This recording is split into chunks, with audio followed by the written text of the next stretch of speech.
성경 말씀 함께 보겠습니다. 오늘 우리에게 주신 하나님의 말씀은 신약성경 로마서 9장 1절부터 5절 말씀입니다. 찾으셨으면 제가 봉독합니다. 내가 그리스도 안에서 참말을 하고 거짓말을 아니하노라. 나에게 큰 근심이 있는 것과 마음에 그치지 않는 고통이 있는 것을 내 양심이 성령 안에서 나와 더불어 증언하노니, 나의 형제 곧 골육의 친척을 위하여 내 자신이 저주를 받아 그리스도에게서 끊어질지라도 원하는 바로라. 그들은 이스라엘 사람이라. 그들에게는 양자됨과 영광과 언약들과 율법을 세우신 것과 예배와 약속들이 있고, 조상들도 그들의 것이요 육신으로 하면 그리스도가 그들에게서 나셨으니 그는 만물 위에 계셔서 세세의 찬양을 받으실 하나님이시니라. 아멘. 아멘. 오늘은 이스라엘에 대한 하나님의 근심이라는 제목으로 하나님의 말씀 대언하겠습니다. 모두 16장으로 되어 있는 로마서에서 가장 중요한 한 장을 뽑는다면 대부분 8장을 뽑습니다. 그래서 어떤 사람들은 이야기하기를 로마서 8장만 있어도 구원의 진리를 깨우치는 데는 부족함이 없다라고 말할 정도입니다. 사도 바울은 8장에서 죄와 사망의 법에 지배를 받던 우리가 그 법보다 더 상위법인 이제 생명의 성령의 법에 지배를 받기 때문에 죄에서 해방되었다라고 선언했습니다. 그리고 하나님의 뜻대로 부르심을 받은 사람은 모든 것이 합력하여 선을 이룬다라는 것도 확인시켜 주었습니다. 또한 세상의 그 어떤 것이나 그 어떤 피조물도 우리 주 그리스도 예수 안에 있는 하나님의 사랑에서 끊을 수 없다라고 선언했습니다. 이러한 하나님의 구원의 역사, 하나님의 은혜를 깨달았기 때문에 사도 바울은 자신에게 주어진 이방인의 사도로서의 복음 전도자로서의 그 사명을 끝까지 최선을 다하여 완수했습니다. 바울이 열심히 복음을 전한 결과 많은 이방인들이 예수 그리스도를 믿고 하나님께로 돌아오는 역사가 일어났습니다. 그런데 사도 바울은 자신이 전하는 복음을 듣고 이방인들이 하나님께로 돌아오는 그 역사를 경험하면서 그 마음속에, 그 가슴 속에서 지울 수 없는 한 사람들이 있었습니다. 바로 동족 이스라엘입니다. 그들은 여전히 교만했습니다. 완악했습니다. 그들은 여전히 예수님을 배척했고 예수를 믿는 사람들을 핍박했습니다. 바울은 이러한 자기 동족에 대한 안타까운 마음을 그 마음속에서 떨칠 수가 없었습니다. 그래서 바울은 다음과 같이 고백합니다. 오늘 보면 1절, 2절입니다. 내가 그리스도 안에서 참말을 하고 거짓말을 아니하노라. 나에게 큰 근심이 있는 것과 마음에 그치지 않는 고통이 있는 것을 내 양심이 성령 안에서 나와 더불어 증언하노니. 방금 읽은 로마서 9장 1절, 2절을 보면 한 절처럼 되어 있는 것을 볼 수 있습니다. 이렇게 되어 있는 이유는 헬러 성경에는 1절과 2절이 한 문장으로 되어 있기 때문입니다. 근데 이 구절을 통해서 사도 바울은 이렇게 얘기합니다. 내가 하나님으로 받던 그 구원의 역사를 생각하면은 그 신비함은 말로 표현할 수 없고 난 너무나 은혜롭고 감사하다라는 거예요. 그런데 내 종족 이스라엘 생각하니까 큰 근심과 그치지 않는 고통이 내 마음에 있다라는 것입니다. 무슨 얘기예요? 바울은 자신이 누리고 있는 구원의 기쁨과 감격을 자기 동족 이스라엘 백성들과 함께 누리지 못하는 것이 너무나 가슴 아파하고 있다라는 것입니다. 사실 바울은 다메섹으로 가는 중에 예수를 만난 이후 복음을 전하기 위해서 어느 도시를 가든지 항상 자기 동족 유대인들의 모이는 회당에 가서 먼저 복음을 전했습니다. 사도행전 9장 20절입니다. 즉시로 각 회당에서 예수가 하나님의 아들이심을 전파하니. 다메섹으로 가는 중에 예수를 만난 바울은 다메섹의 집가에 있는 유다의 집에서 사흘 동안 식음을 전폐하며 금식하며 기도하였습니다. 사울은 이방인에게 복음을 전하는 전도자로서의 그 사명을 감당하기 전에 바울의 이름입니다. 그리고 그를 찾아온 아나니아의 안수로 바울은 눈에서 비늘들이 벗겨지면서 시력을 회복하였고 또한 세례를 받은 뒤에 음식을 먹고 강건해졌습니다. 그 뒤 바울은 그곳에서 다메섹의 그리스도인들로부터 복음에 대하여 전하여 듣습니다. 그리고 그 후 바울은 즉시로 다메섹에 있는 유대인의 각 회당에서 예수님이 하나님의 아들이심을 전하였습니다. 이처럼 바울은 예수를 만난 처음 그리고 그리스도인들로부터 복음이 무엇인지 들은 이후, 즉 그리스도인 된 이후에 가장 먼저 유대인들이 모이는 회당에서 복음을 전했다라는 것입니다. 근데 이 이후에도 그는 계속해서 어느 도시를 가든지 항상 가장 먼저 유대인의 회당에서 복음을 전합니다. 사도행전 17장 2절입니다. 바울이 자기의 관례대로 그들에게로 들어가서 새 안식일에 성경을 가지고 강론하며. 여기서 관례로 번역된 헬러 에이오도스라는 이 단어가 습관, 익숙한 일 등을 번역하는 단어입니다.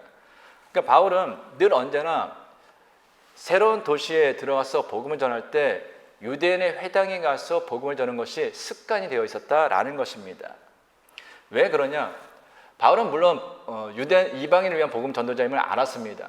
그럼에도 불구하고 유대인의 회당에 가서 복음을 먼저 전한 것은 유대인의 회당이다라는 것은 디아스포라 유대인들이 모이는 곳이었기 때문입니다. 그는 이방인의 사도로서 복음을 전하는 것이 자신의 사명이다라는 걸 알았지만 그는 동족 이스라엘의 구원을 항상 우선적인 일로 생각하고 있었던 것을 잘 볼 수 있는 것이죠. 그럼에도 복음을 전하는 바울을 대하는 유대인들의 반응은 좋지 않았습니다. 적대적이었고 심지어 그를 죽이려고까지 했습니다. 유대인 회당에 모이는 유대인들은 유대교 교인입니다. 근데 유대교에서 한 일이 무엇이냐? 스스로 하나님의 아들이라고 하는 그 예수님을 십자가에 못 박아 죽인 것입니다. 그래서 유대교 교인들은 예수님을 적대시하고 예수를 믿는 그리스도인의 모임을 이단 집단으로 생각하면서 그들을 배척했던 것입니다. 그리고 그들이 봤던 바울은 누구보다도 유대교 교인으로서 앞장서서 기독교인들을 핍박하고 박해했던 사람들이었습니다. 그러니까 자신들 대적하는 이단 집단 그리스도 기독교를 배척했던 사람들인 거죠. 그러니까 자신들 봤을 때는 유대교의 굉장히 중요한 모범적인 청년이었습니다. 근데 그런 바울이 지금 자신들의 회당에 와서 예수님이 하나님의 아들이다라고 전하니 그들이 봤을 때는 이 바울은 더러운 배교자일 뿐에 배교자였던 것이죠.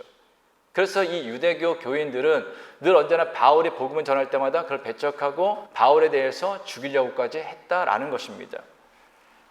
그럼에도 불구하고 바울은 그런 유대인들의 구원을 위해서 큰 권신과 깊은 고통을 갖고 있었습니다. 심지어 바울은 자신이 자기 동족 유대인들을 구원받는 것을 얼마나 간절히 원하고 있었는지 다음과 같이 고백합니다. 오늘 본 3절입니다. 나의 형제 곧 고륙의 친척을 위하여 내 자신이 저주를 받아 그리스도에게서 끊어질지라도 원하는 바로라. 그러니까 바울은 만일 자신의 구원을 포기하여 그의 형제, 친척, 민족들을 구원할 수 있다면 그는 기꺼이 자신의 구원을 포기하겠다라는 거예요. 무슨 얘기입니까? 내가 내 형제, 내 친척, 내 동족만 구원할 수 있다면 기꺼이 내 영혼을 희생시킬 수 있다라는 것이죠. 우리는 이와 같은 모습을 모세를 통해서도 보게 됩니다. 출애굽기 32장 32절입니다. 그러나 이제 그들의 죄를 사하시옵소서. 그렇지 아니하시오면 원하건대 주께서 기록한 책에서 내 이름을 지워버려 주옵소서. 모세가 시내산에서 하나님으로부터 십계명을 받고 있던 그때 산 아래에 있던 이스라엘은 금송아지 우상을 만들고 그 금송아지가 자신들을 애굽에서 출애굽시킨 하나님이라고 선포했습니다. 그리고 그 금송아지를 위해서 제단을 쌓고 그 금송아지 앞에 번제를 드렸습니다. 이 일로 분노한 하나님께서는 모세를 제외한 나머지 이스라엘 다 진멸하기로 작정하셨습니다. 바로 그때 모세는 하나님 앞에 엎드려 무엇이라고 기도합니까? 이제 그들의 죄를 사하시옵소서. 그렇지 아니하시오면 원하건대 주님께서 기록하신 책에서 내 이름을 지워버려 주옵소서. 동일한 거죠. 모세는 자신을 제외한 이스라엘 백성들을 모두 진멸하라는 그 하나님 앞에 자신의 목숨을 걸고 그들의 죄를 사하여 주시기를 하나님께 간구하였던 것입니다. 물론 모세나 바울이 이스라엘 백성들을 대신해 죽거나 그들과 함께 죽음으로 이스라엘을 구원하지는 못합니다.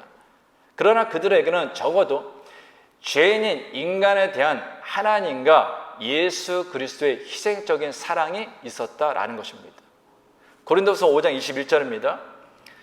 하나님이 죄를 알지도 못하신 이를 우리를 대신하여 죄로 삼으신 것은 우리로 하여금 그 안에서 하나님의 의가 되게 하려 하심이라. 아멘.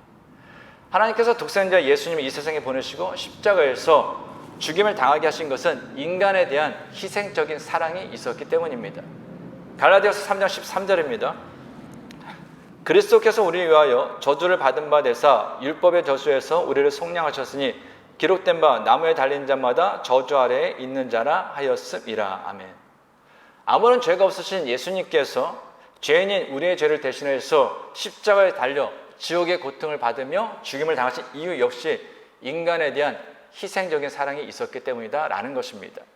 그리고 하나님을 만난 모세 또한 예수님을 만난 바울 역시 그 마음속에 자신의 형제와 친척과 민족의 구원을 위한 희생적인 사랑이 있었다라는 것이죠. 그렇다면 어떻게 모세와 바울은 믿지 않는 자기 형제, 친척, 동족에 대한 그와 같은 희생적인 사랑을 가질 수 있었는가라는 것입니다. 이유는 하나입니다. 그들은 나만, 자신만 하나님의 구원의 대상이 아니라 자기의 동족, 즉 다른 사람들도 하나님의 구원의 대상임을 알았기 때문입니다. 40년 동안 이집트의 왕자로 산 모세는 자신이 가진 힘이라면 애굽에서 노예 생활하고 있는 이스라엘을 구원할 수 있다라고 생각했습니다. 그러나 그 결과 그는 살인자가 되어서 광야로 도망가 40년 동안 양치기로 살다 80세의 노인이 됩니다. 바울은 자신이 가진 종교적인 신념으로 예수를 믿고 따른 사람들을 핍박했습니다. 박해했습니다. 아무런 죄가 없는 사람들을 단지 예수를 믿는다는 그 이유 때문에 때리고 매질하고 감옥에 가두고 심지어 죽이기까지 했다라는 것입니다. 그럼에도 하나님께서는 그들을 외면하지 않으셨습니다. 그럼에도 하나님께서는 그들을 먼저 찾아가 구원하셨으며 회복시켜 주셨습니다. 이러한 하나님의 사랑과 은혜를 경험하면서 그들은 하나님께서는 자신들을 통해서 다른 사람들 역시 구원하기 원하신다라는 그 사실을 깨달았던 것입니다. 그래서 그들은 그리스도인으로서 하나님을 믿는 사람으로서 살아가면서 자기 자신을 희생하더라도 적어도 자기 친척, 자기 형제, 자기 민족을 구원하고자 했던 것입니다. 호주에서 한국으로 파송한 첫 번째 선교사는 조셉 헨리 데이비스 선교사입니다. 그러나 부산을 가던 이 데이비스 선교사는 오랜 여정으로 인해서 또 불편한 여정으로 인해서 부산에 도착하기 5일 전부터 제대로 먹지도 못하고 천연두와 폐렴에 걸리게 됩니다. 그가 부산에 도착한 것이 1890년 4월 4일인데 안타깝게도 도착한 그 다음 날인 4월 5일 하나님의 품에 안기게 됩니다. 그가 복음을 전한 것은 서울에 도착해서 부산까지 걸어가는 그 여정 가운데 전한 것이 전부입니다. 짧은 기간 동안에 복음을 전하고 그는 34살이 하는 그 나이에 세상을 떠나게 됩니다. 그런데 그 이후 호주 빅토리아 장로회는 데이비스 선교사 이후에 한국에 약 120명의 선교사를 파송하게 됩니다. 그 중에 한국 한센병의 친구라 불리는 맥켄지 선교사님이 있습니다. 한국 이름으로는 매견씨라고 불리는데요. 이분은 1894년 12월 호주 멜번에서 목사 안수를 받습니다. 그리고 한국 선교사로 지원했습니다. 근데 당시 호주 빅토리아 장로회 해외 선교회에서는 파송할 수 있는 여건이 되지 않았습니다. 그럼에도 불구하고 맥켄지 선교사님은 내가 1년치 봉급을 받지 않을 테니까 나 한국에서 선교사로서 사역하게 해달라고 간청하게 됩니다. 그 마음에 감동한 빅토리아 호주 장로회는 그를 청년 선교단의 후원을 받는 첫 번째 선교사로 호주에 파송하게 됩니다. 1910년 2월 45세의 나이로 부산을 찾아가 29년간 한센병 환자를 돌보면서 그는 복음을 전했습니다. 당시 한국에는 2만 명의 한센병 환자가 있었는데 그 중에서 부산, 경남에 7천 명이 있었다라고 합니다. 그 사역을 이 맥켄지 선교사님이 감당한 것입니다.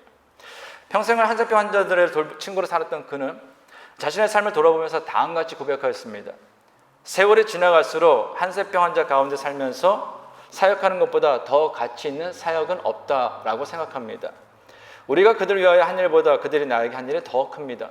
또한 내가 한 것이 아니라 오직 하나님의 은혜였습니다. 실제로 호주에 있는 그 자그마한 묘비에는 한국 한센병의 친구라는 짧은 문장이 묘비에 기록되어 있습니다. 또한 그가 평소 한센병 환자들과 나눈 대화는 그의 다음 비전이 됩니다. 아들이 없어 후임을 물려주지 못해 마음이 아프다. 그러나 내가 딸이 있는데 꼭 공부시켜서 한국 사람에게 보내겠다. 실제로 이 맥켄지 선교사님에게는 4명의 딸이 있었는데 그 중에 첫째 딸 헬렌은 산부인과 전문의였습니다. 이분의 한국 이름은 매혜란이고 둘째 딸은 간호사로 캐더린인데 한국 이름은 매혜영입니다. 이 두 분이 다 호주 선교사로 다시 한국에 가서 1952년 5월 9일 부산에 한국 최초의 산부인과 병원인 부산 일신병원을 설립합니다. 당시 전쟁을 겪고 있던 부산에 피난민이 많았고 또한 특히 아버지나 남편, 형제들이 군대에 징집되어 죽자 여성들의 생계에 너무 많은 어려움을 겪고 있었습니다.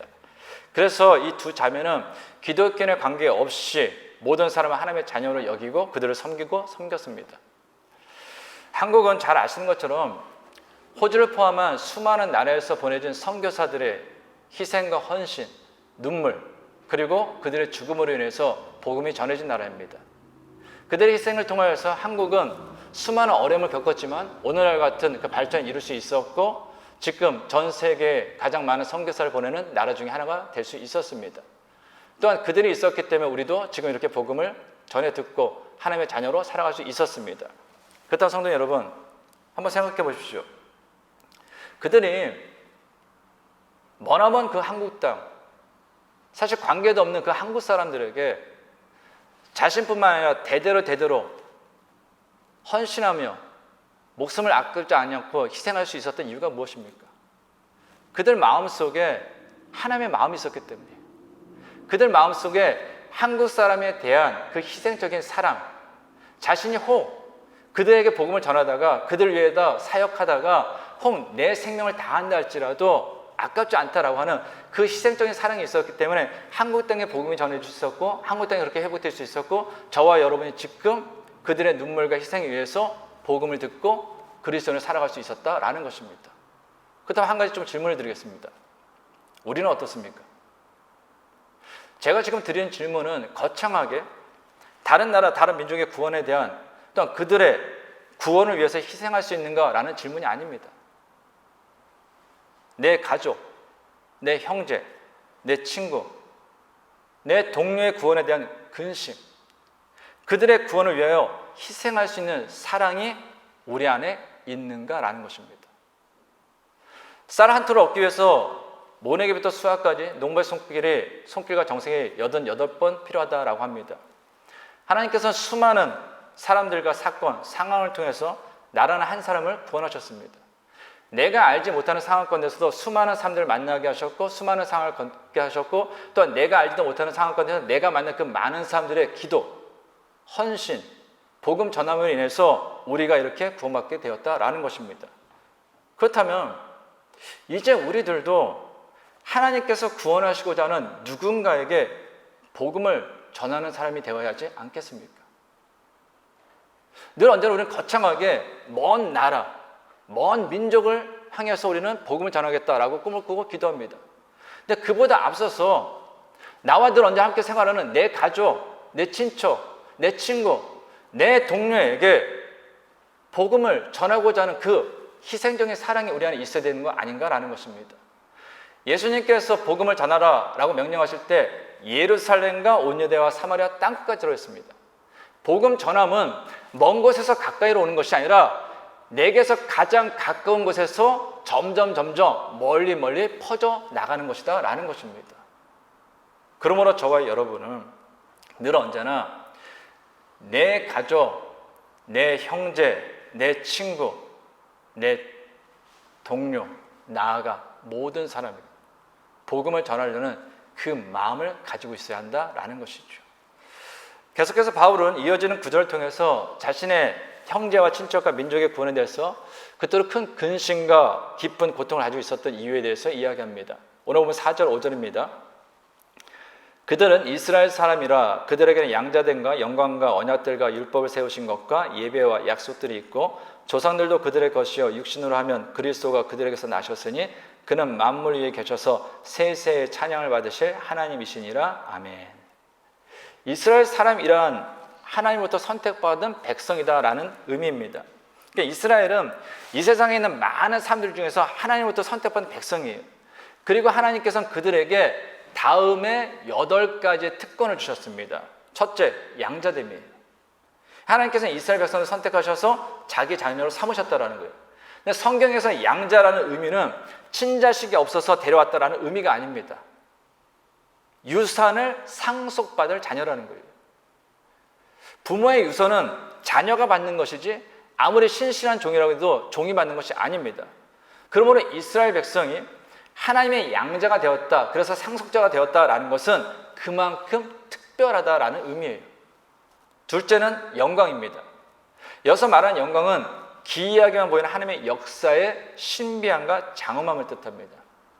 세상에 그 어떤 나라 사람이 홍해가 갈라지는 것을 직접 보았습니까? 세상에 그 어떤 나라 사람이 구름기둥과 불기둥의 인도하심을 경험했습니까? 또 하늘에서 내려지는 그 만나를 먹고 반석에서 터져나오는 생수를 마신 민족이 있습니까? 오직 이스라엘 사람들이 유일합니다. 셋째, 언약입니다. 언약은 하나님께서 당신의 궁유를 보여주기 위해서 일방적으로 맺은 약속을 의미합니다. 아브라함 언약, 시내산 언약, 다윗 언약 등등이 있습니다. 중요한 건 사람은 그 언약을 잊어버려도 하나님께서는 잊지 않고 기억하신다라는 거예요. 넷째, 율법입니다. 하나님께서는 이스라엘 백성들에게 율법을 주셨습니다. 그래서 이스라엘 백성들은 다른 민족들과 달리 하나님의 뜻이 무엇인지 가장 먼저 배우고 알았다라는 거예요. 다섯째, 예배입니다. 예배는 하나님 앞에 나와서 경배할 수 있는 영광, 특권을 이야기합니다. 하나님께서는 세계 모든 민족에게 예배의 특권을 주지 않았습니다.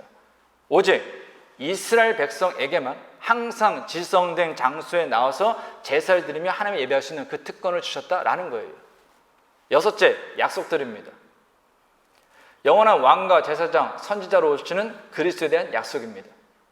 구약 성경에는 메시아에 대한 약속이 수백 개가 나옵니다. 그리고 하나님께서는 그 약속을 지켜주셨죠. 일곱째, 조상들입니다. 이스라엘 사람들에게는 아브라함을 비롯해서 이삭, 야곱, 요셉, 모세, 여호사, 사무엘, 다윗 등 같은 믿음의 조상이 있습니다. 우리에게 있어서 그들은 단지 영적인 조상이에요. 근데 이스라엘 사람들에게 있어서 아브라함이나 모세나 다윗이나 사무엘은요, 혈통의 조상이다라는 겁니다. 같은 핏줄이라는 것입니다. 그래서 우리가 성경 속에서 아브라함의 이름을 대하는 것과 이스라엘 사람들이 성경에서 아브라함의 이름을 대하는 것은 전혀 다른 느낌이다라는 것입니다. 왜? 나와 같은 피를 나는 조상이기 때문이에요. 여덟째, 그리스도입니다. 앞에 모든 특권들을 다 합한 것보다 이것이 가장 크고 중요한 특권입니다. 하나님께서는 예수 그리스도를 아브라함과 다윗의 후손으로 보내주셨다라는 거예요. 예수님이 이스라엘 민족의 혈통으로 이 땅에 오셨다라는 것이죠. 이렇게 8가지 특권을 가진 민족이 이스라엘 백성들입니다. 이게 왜 중요하냐? 이 8가지 특권은 이스라엘은 그 누구보다도 그 어떤 민족보다도 가장 먼저 예수님을 믿을 수 있는 특권을 이미 가지고 있었다라는 것입니다. 그러나 하나님의 백성으로 선택받은 선미라는 그 의식을 자랑하던 이스라엘 사람들은 어떻습니까? 그 하나님의 아들을 배척했어요. 그 하나님의 아들을 십자가에 죽였습니다. 복음을 거부했습니다. 그리스도인과 교회를 핍박했습니다. 어느 민족보다도 어느 사람들보다도 예수님의 믿음으로 구원받을 수 있는 그 가장 먼저 있었던 그 자기 동족이 그 하나님의 아들 예수님을 배척하고 복음을 거부하고 그래서 구원받지 못한 그 모습을 볼 때 바울은 그 마음속에 근심과 깊은 고통을 가질 수밖에 없었다라는 것입니다. 여기서 우리는 내 가족, 내 형제, 내 친구, 내 동료의 구원에 대해서 우리가 더 깊은 관심을 가지고 복음을 전해야 하는지 그 이유를 알게 됩니다. 이유가 무엇인지 아십니까? 먼저 예수를 믿음으로 구원받은 나는요, 그들에게 있어서 그들이 누구보다 먼저 예수님을 믿을 수 있는 특권이 되기 때문입니다. 생각해 보세요. 그들보다 먼저 예수를 믿은 나는 어떻습니까? 하나님의 선택받은 백성이죠. 나는 하나님의 양자로 상속자입니다. 나는 하나님의 영광을 본 사람입니다. 나는 하나님의 언약을 받았죠. 나는 율법을 통해서 하나님의 뜻이 무엇인지 먼저 알고 배웠죠. 나는 예배를 통해서 하나님을 만나죠. 나는 하나님으로부터 수많은 약속을 받았죠. 나는 그들보다 먼저 믿음으로 구원받은 믿음의 선배입니다. 무엇보다 나는 예수 그리스도의 형제라는 거예요. 이처럼 성도님들은 먼저 예수님을 믿고 구원받은 사람으로서 성도님들의 가족, 성도님들의 형제, 성도님들의 친구, 동료들, 그들이 누구보다도 예수님을 먼저 믿을 수 있는 그들에게는 특권이 된다라는 것입니다. 그런데 만일 우리가 내 가족, 내 형제, 내 친척, 내 친구, 내 동료에게 복음을 전하지 않으므로 그들에게 바른 그리스도인으로 살지 못함으로 그들이 먼저 예수를 믿을 수 있는 특권을 가졌음에도 불구하고 그들이 예수를 믿지 않는다면, 그들이 나를 통해서 복음을 듣지 못한다면 그 모습을 볼 때 하나님께 마음이 얼마나 고통스러울까라는 것입니다. 그러므로 성도 여러분, 우리는 내 사랑하는 가족과 형제와 친척, 늘 언제나 만나는 친구, 동료들에게 복음을 전할 수 있는 사람이 되어야 합니다. 그 어떤 기도보다도 그들의 구원을 위해서 우리는 중보기도 할 수 있어야 된다라는 것입니다. 그리고 중요한 것은 적어도 내가 그들에게 복음의 방해꾼은 되지 말아야 한다라는 것입니다. 그때 하나님께서 우리를 다른 사람보다 먼저 구원하신 그 이유가 드러나게 될 것입니다. 바로 근데 저와 여러분 모두가 아직 믿지 않는 우리의 가족들, 또 친구들, 동료들, 이 땅의 많은 사람들을 위해서 늘 언제나 깨어 기도하고 그들이 주님께 나올 수 있도록 하나님의 사람으로서의 사역을 잘 감당할 수 있기를 간절히 주님의 이름으로 축원합니다. 기도하겠습니다. 하나님 아버지, 자기 형제와 친척, 동족의 구원에 대하여 희생적인 사랑과 뜨거운 열정을 가진 바울과 모세의 마음이 오늘 저희의 마음이 되기를 원합니다. 먼저 예수님을 믿고 구원받은 자로서 함께하는 가족과 형제, 친구들과 동료들의 구원을 위하여 기도하며 일상의 삶 가운데 만나는 사람들에게 복음을 전하며 살아가게 하옵소서. 예수님의 이름으로 기도하옵나이다. 아멘.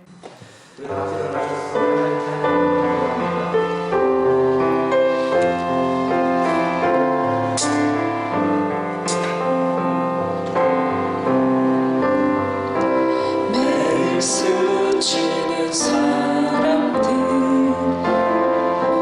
내게 무엇 원하나 고마한 그 눈빛을 무엇으로 채우나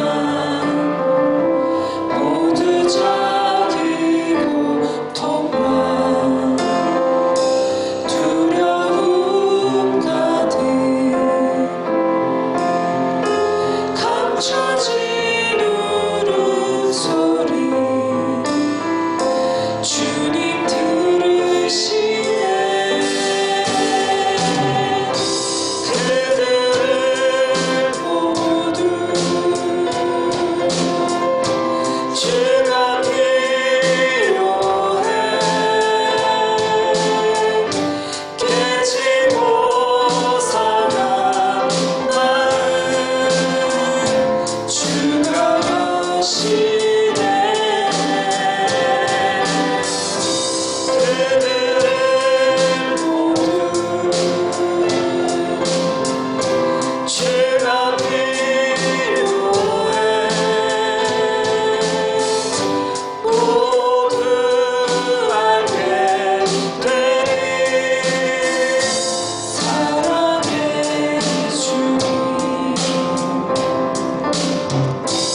캄캄한 세상에서 빛으로 부름받아 잃어버린 자들과 나누라고 하시네. 주의 사랑으로만 사랑할 수 있네. 우리가 나눌 때에 그들 알겠네. 그들은 모두 주가 필요해. 깨지고 상한 마음 주가 여시네. 그들은 모두 주가 필요해. 모두 알게 되리 사랑의 주. 사랑하는 성도 여러분, 하나님께서 우리를 구원하신 이유는 나만의 구원이 목적이 아닙니다. 내 사랑하는 가족과 형제, 친척, 내 친구, 동료, 나가서 이 땅에 있는 모든 사람들이 나를 통해서 주님을 알고 주님께로 나오기를 원하셨기 때문입니다. 그럼 우리 안에 그 주님의 마음이 있길 원합니다. 아직 믿지 않는 사람들, 그들에 대한 간절한 기도가 있길 원합니다. 그들에 대한 복음 전파가 있길 원합니다. 무엇보다도 내 말과 내 행동이 그들이 주님께로 나오는데 방해가 되지 않길 원합니다. 우리는 그들이 보는 살아있는 하나님의 말씀이기 때문입니다. 우리 시간 같이 기도할 때 주님, 내 가장 가까운 가족과 친구와 동료, 나가서 모든 사람들에게 복음을 전하는 그 열정이 우리 안에 있게 하여 주옵소서. 사랑이 있게 하여 주시옵소서. 바른 신앙으로서 살아가게 하여 주옵소서. 우리 같이 주님 앞에 기도합니다. 하나님께서 감사합니다. 하나님께서 우리를 보내주신 정말로 감사합니다. 우리에게 먼저 구원의 역사를 주신 정말로 감사합니다. 우리에게 놀라는 그 구원의 역사를 보게 해주신 정말로 감사합니다. 그 모든 것을 하나님께서 나로 하여금 내 다른 가족과 형제와 저쪽과 지역과 이 땅에서 많은 사람에게 복음을 전하기 위해서 하나님께서 우리를 주옵소서. 그러면 안 되시오. 우리들이 그들에 위해 간절한 사랑을 갖게 하여 주시옵소서. 그들을 위해서 기도하게 하여 주시옵소서. 그들에게 받은 복음에 미치게 하여 주시옵소서. 이 가운데에게 복음의 강함을 입력하여 하여 주시옵소서. 내 말과 내 생각과 내 행동이 그들에게 진정한 예수께로 나올 수 있는 아우다 나라의 신에게 원하옵나이다. 성민에게 원하옵나이다. 주여 나를 지켜주시옵소서. 우리 마음속에 진정한 주의 그 희생되는 사랑이 있게 하여 주시옵소서. 주에 대한 그 간절한 마음이 있게 하여 주시옵소서. 내 사랑하는 가족이 되는 그 영혼의 교원에 되는 아우의 간절히 있게 하여 주시옵소서. 그래서 하면서 나의 구원을 망쳐가는 것이 아니라 나로 인해서 세상에 있는 많은 사람들이 더욱더 주님께로 나오는 놀라운 역사가 구원의 역사가 쓰여지도록 주여 우리를 사용하여 주시옵소서. 이제는 우리 주 예수 그리스도의 은혜와 하나님의 크신 사랑과 성령님의 교통하심이 먼저 예수님을 믿고 구원받은 자로서 함께하는 가족과 형제, 친구들과 동료들의 구원을 위하여 기도하며 일상의 삶 가운데 만나는 사람들에게 복음을 전하며 살아가기 원하는 모든 성도들과 가정과 세워주신 기업 위에 이제부터 영원까지 함께 하시기를 간절히 축원하옵나이다. 아멘.